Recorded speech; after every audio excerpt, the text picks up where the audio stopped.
저는 모든 예배가 다 중요하지만 특별히 온세대 연합 예배가 되면 참 너무나 가슴 설레이기도 하고, 왜냐하면 우리 모든 주일학교가 함께 모여서 우리 장년들과 함께 우리 학생들이 또 같이 다음 세대들이 예배를 드리게 되는 그 시간이 너무나 기다려집니다. 이 시간을 통하여서 우리 하나님께서 또 우리 연동교회 온세대가 하나님을 온전히 찬양하고 예배함 가운데에 주님을 바라보는 귀한 믿음의 세대가 될 수 있도록 우리가 힘을 다하여 주님 바라보는 저와 여러분이 되기를 소망합니다. 네, 오늘 그러한 마음으로 하나님의 꿈과 비전이라는 제목으로 함께 은혜를 나눠보게 준비하였습니다. 우리 같이 한번 제목을 따라해 볼까요? 하나님의 꿈과 비전. 하나님의 꿈과 비전. 아멘. 여러분, 성경적인 꿈과 비전 과연 무엇일까요? 우리는 꿈과 비전 이렇게 이야기를 많이 듣는데 과연 하나님께서 주시는 꿈과 비전은 무엇인가?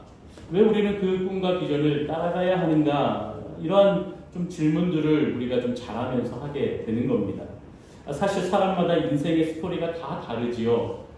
성경의 인물들도 그랬습니다. 성경의 인물 속에 하나님께서 주시는 은혜 가운데에 성공을 맛보기도 하고 또 실패 가운데에 빠지기도 하였던 겁니다. 자, 그런데 하나님의 비전을 이루는 데 있어서 이 인생의 성공과 실패는 하나의 과정이라고 하는 것이죠. 이 과정이 없다면 하나님의 은혜 아래 우리가 인내하고 또 소망 가운데 거할 수 있는 그러한 믿음이 자라지 않을 것이다 라고 하는 겁니다.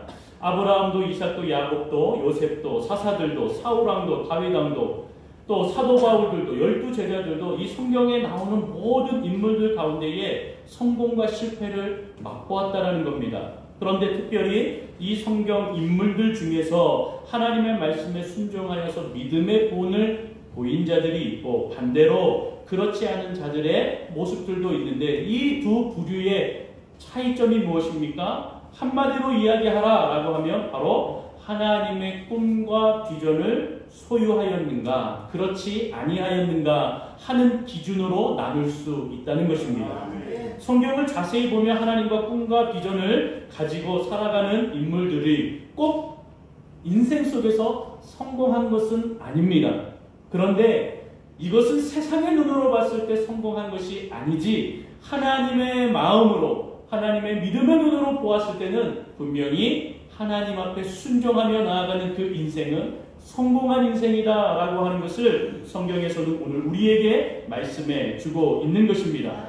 자, 그런데 목사님, 우리가 인생을 살아가는데 성공을 하면 그래도 좋지 않습니까? 만약에 성공을 하지 못하는데 왜 우리가 하나님의 비전을 따라가야 합니까? 이렇게 여러분 질문을 하시는 분들도 있습니다. 자, 그런데 거기에 대한 대답은 잠언에 있습니다. 우리 잠언 29장 18절 우리 한 절인데요. 같이 한번 화면을 통해서 읽어보도록 합니다. 다 같이 읽습니다. 시작. 묵시가 없으면 백성이 방자히 행하거니와 율법을 지키는 자는 복이 있느니라. 아멘. 할렐루야. 여러분, 여기서 묵시가 없으면 요 묵시가요 영어 성경 원어로 하면 비전입니다.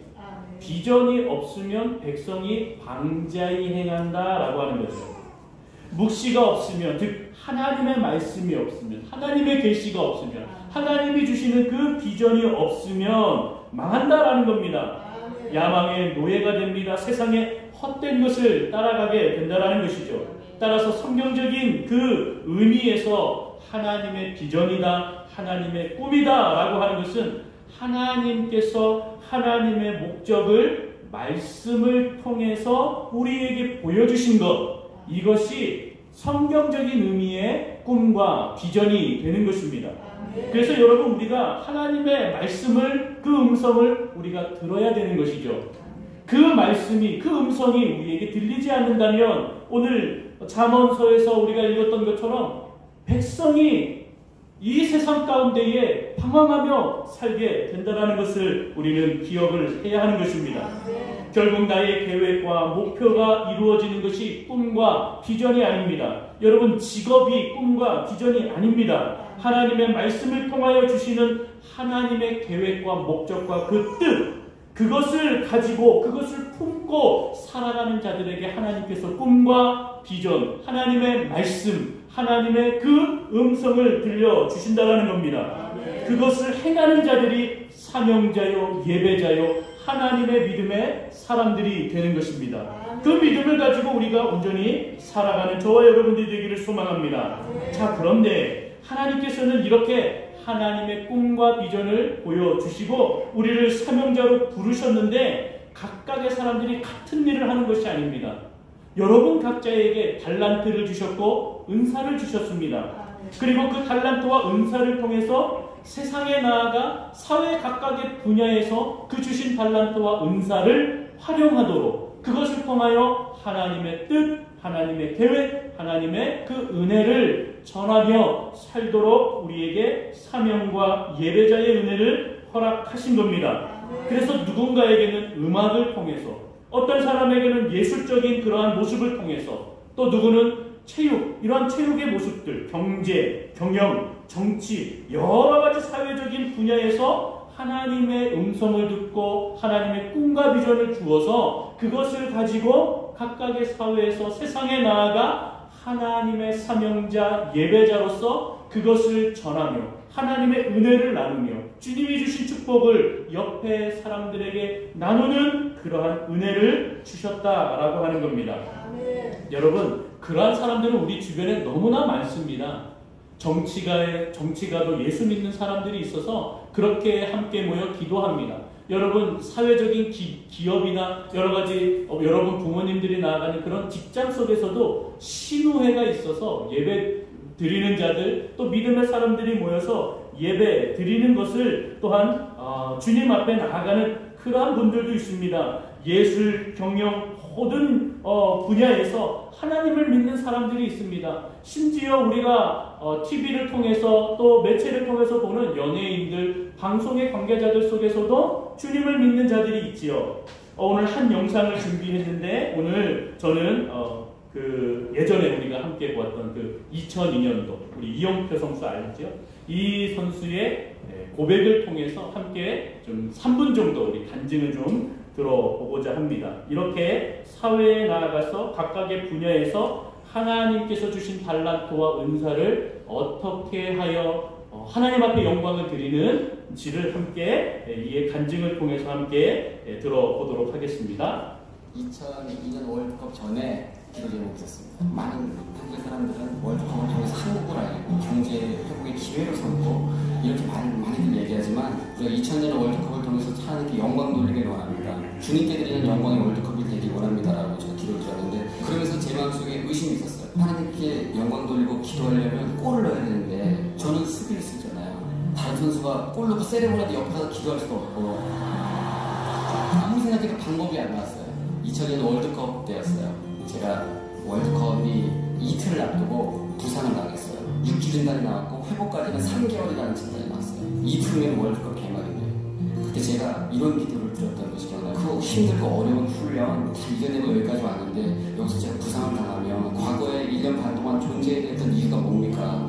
라고 제가 주님께 따져물었어요. 한국에서 하는 월드컵은 모든 분들에게 마지막이 될 수 있는 그런 기회였기 때문에 하나님께 너무나 서운한 거였어요. 그런 찰나에 제가 어떤 선교사님과 같이 통화를 하고 이야기를 나누면서 선교사님께서 저에게 욥기를 읽어보라고 말씀하셨어요. 그래서 제가 욥기를 읽으면서 제가 말로는 1년 반 동안 하나님을 위한 월드컵이 되게 해달라고 기도하면서 내가 월드컵 잘해서 유럽 진출해야지, 실력을 인정받아야지 라고 생각하는 마음이 제 안에 있었다는 걸 제가 봤어요. 나 자신을 위한 이기적인 월드컵을 준비하고 있었던 저를 보면서 하나님께 회개하기 시작했어요. 그때 지금 너한테 가장 중요한 것이 무엇이라고 물으셨어요. 축구요, 월드컵이요 라고 대답했어요. 그러니까 그때 두 번째 음성이 하나님께 들리는데 너가 가장 중요하다고 생각하는 그거 나를 위해서 포기할 수 있냐고. 그때 제가 하나님께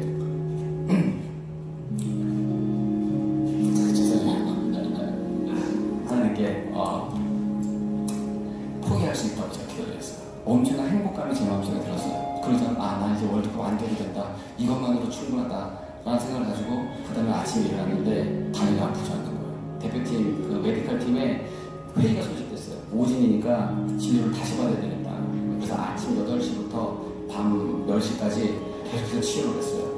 그 다음날 걷기 시작했고 이틀 있다가 뛰기 시작했고 첫 경기, 두 경기를 못 뛰긴 했지만 세 번째 포르투갈전에서 제가 경기를 뛰었어요. 또 제가 박지원 선수의 골을 어시스트하게 됐고 또 경기가 끝난 다음에 하나님께 무릎 꿇고 정말 감사의 기도를 드렸는데 그 기도 장면이 전 세계에 생중계가 됐어요. 저는 너무나 깜짝 놀란 것이 하나님 골 넣지 않고서는 어떻게 주님께 영광 돌립니까? 하나님께서 놀랍게도 정말 제가 상상하지 못했던 방법으로 영광 받아주셨고 또 그 장면을 전 세계 많은 사람들이 보면서 하나님께서 정말 살아계신 우리의 왕이라는 사실을 다시 한번 느꼈던 것 같아요. 하나님께서 어떻게 우리 삶 가운데서 역사하시고 함께 하시는지를 다시 느낄 수 있는 시간이었고요. 하나님의 은혜를 체험하게 하시면 하나님의 계획이었다는 사실을 알게 됐습니다.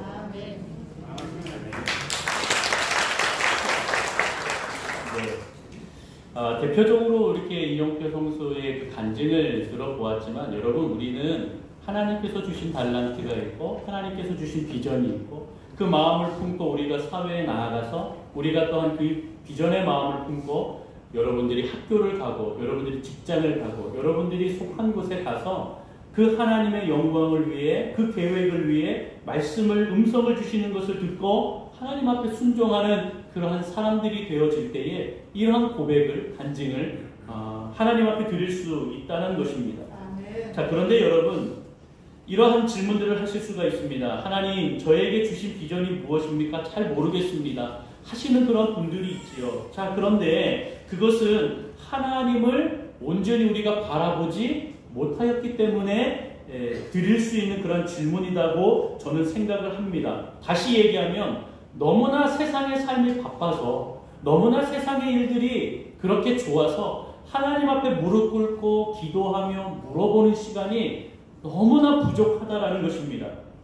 하나님 제가 어떻게 살아가기를 원하십니까? 하나님 저를 통해서 어떤 일을 하시기를 원하십니까? 분명히 이 기도의 제목을 가지고 하나님 앞에 물어보는 영적 고민의 시간이 있어야 됩니다. 하나님 앞에 물어봐야죠.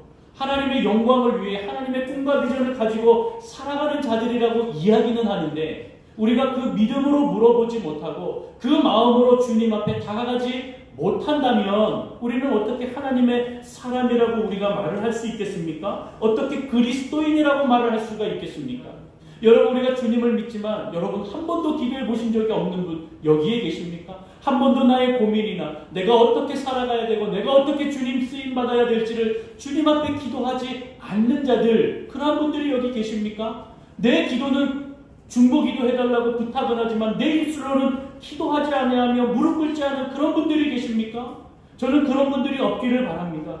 오직 주님만을 찬양하고 예배하고 하나님의 꿈과 비전을 우리 마음속에 품고 나아가는 사람들이라면 주님 앞에 무릎을 꿇고 하나님 내가 어떻게 살아야 되는지 내가 어떻게 성장해 나아가야 되는지 하나님 내가 어떤 일을 해야 되는지 나에게 어떤 달란트와 어떤 은사가 있는지 그것을 발견하고 주님 앞에 쓰임받기를 원한다고 기도하는 우리 연동의 모든 온 세대의 성도들이 되기를 주님의 이름으로 축원합니다. 그래서 여러분 오늘 성경을 보면은요 하나님의 꿈이 담겨 있습니다. 오늘 성경 오늘 본문의 겨자씨의 그 하나의 비유를 통하여서 하나님의 나라를 보여주십니다. 이것이 하나님의 꿈과 비전의 이야기입니다. 하나님이 가지고 계신 그 꿈은 온 성도들이 하나님의 사람들이 하나님의 음성을 듣고 겨자씨만한 믿음이라도 그것이 마음에 심기워지고 그것을 가지고 세상에 나아가 하나님의 그 귀한 사랑과 은혜를 나누며 살아가면서 많은 이들에게 하나님의 나라를 하나님을 전하며 살아서 큰 나무가 되는 큰 울창한 숲이 이루어 나가는 하나님의 자녀가 되는 그 꿈을 가지고 계시다라는 겁니다. 이 겨자씨가 자라서 풀이 됩니다. 그리고 더욱더 자라서 큰 나무가 됩니다. 가지를 펼치게 되고 울창한 나무가 됩니다. 새들이 나가오고 둥지를 툽니다. 앙신처를 제공하게 되는 것입니다.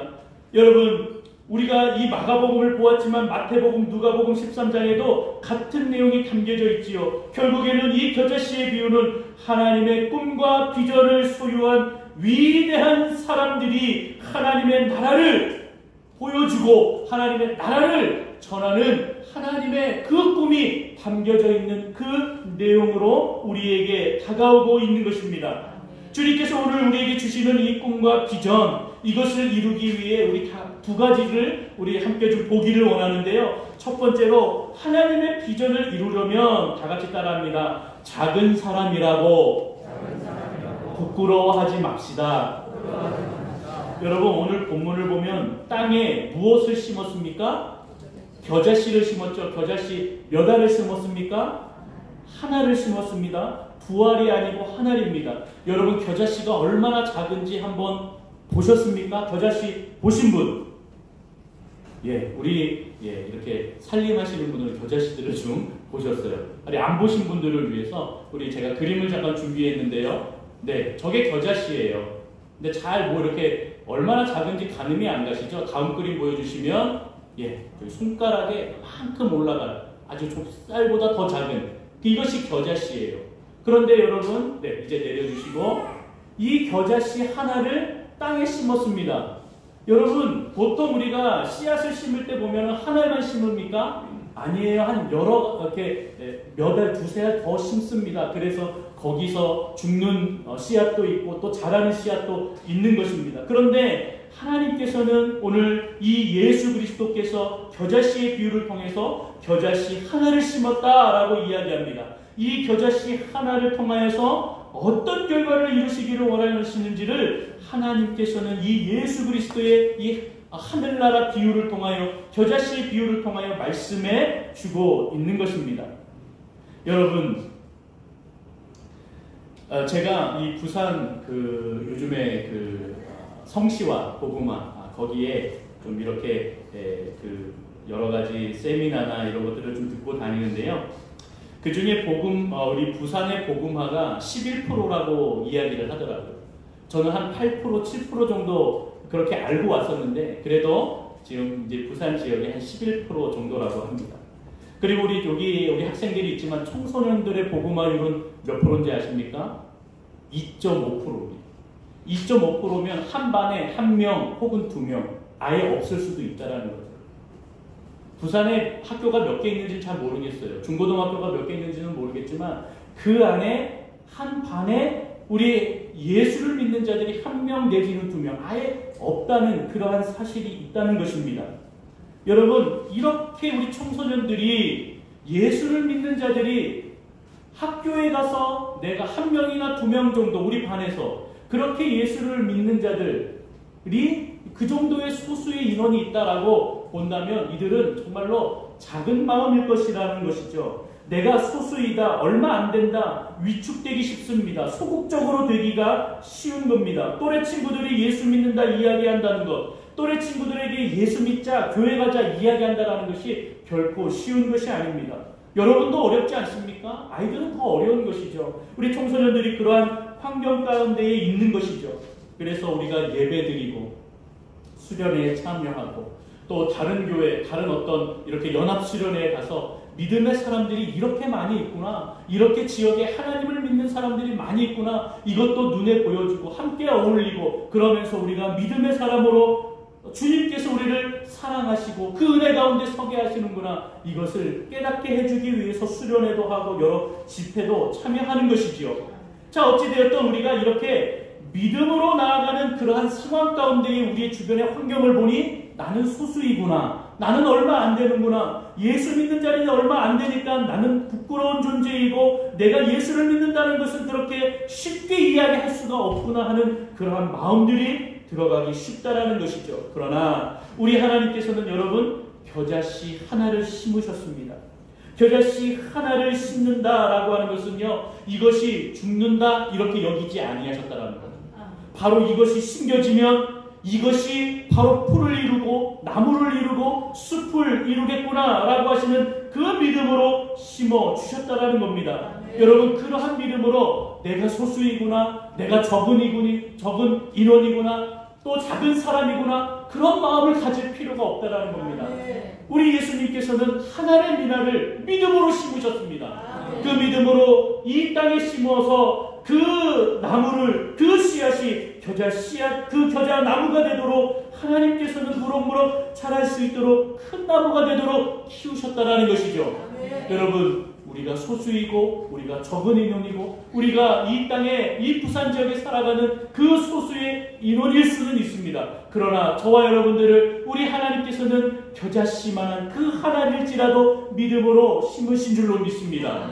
그렇기에 우리가 작다, 내가 연약하다, 나는 작은 사람이다 부끄러워할 이유가 없습니다. 부끄러워하지 말고 업신여기지 말고 하나님의 은혜 아래 하나님 나는 비전의 사람이요 주님께서 나를 꿈을 주셨고 하나님께서 나를 통하여 분명히 일어나게 하시고 사용하실 것을 믿습니다. 주님 오늘 이렇게 간증의 또한 영상도 보았듯이 하나님이여 내가 내 삶의 영역 가운데서 주님을 믿으며 주의 은혜를 가운데에 주의 계획과 주의 말씀을 듣고 순종하여 나도 내 안에서 믿음으로 간증하고 주의 놀라운 은혜를 체험할 수 있는 하나님의 은혜를 허락해달라고 내가 하나님의 겨자씨가 되어서 주님의 은혜를 노래하고 찬양하는 그러한 믿음의 하나님의 사람이 되게 인도해달라고 기도하는 저와 여러분 우리 모든 연동의 믿음의 식구들이 다 되시기를 주님의 이름으로 축원합니다.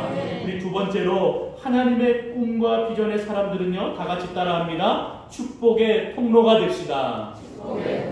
다시 한번 축복의 통로가 됩시다. 오늘 본문 32절 다시 한번 읽어보도록 하겠습니다. 32절을 읽겠습니다. 시작. 심긴 후에는 자라서 모든 풀보다 커지며 큰 가지를 내나니 공중의 새들이 그 그늘에 깃들일 만큼 되느니라. 아멘. 여러분 겨자씨가 그 하늘이 심기어졌습니다. 그것이 자라서 풀이 되고 또한 거대한 나무가 된 것입니다. 그것으로 끝난 겁니까? 아닙니다. 나무가 되었다고 끝난 것이 아니죠. 오늘 말씀을 보니까 공중의 새들이 그 그늘에 깃들어 들어왔다라는 겁니다. 안식처를 제공하였습니다. 그곳이 쉼터가 되었습니다. 집이 되었습니다. 무엇을 이야기합니까? 하나님의 비전을 이루는 사람들의 특징은 무엇입니까? 주변 사람들에게 그 주변에게 은혜의 축복의 통로가 된다라는 것입니다. 하나님께서 그 하나의 미라를 심으시고 그 겨자씨를 심으셔서 그것이 무성하게 자라고 나무가 되고 또 풍성한 그 열매를 맺게 되니 그 주변의 새들이 몰려들고 안식처와 집으로서 하나님의 그 은혜를 나눌 수 있는 그 은혜를 허락해 주신다라는 겁니다.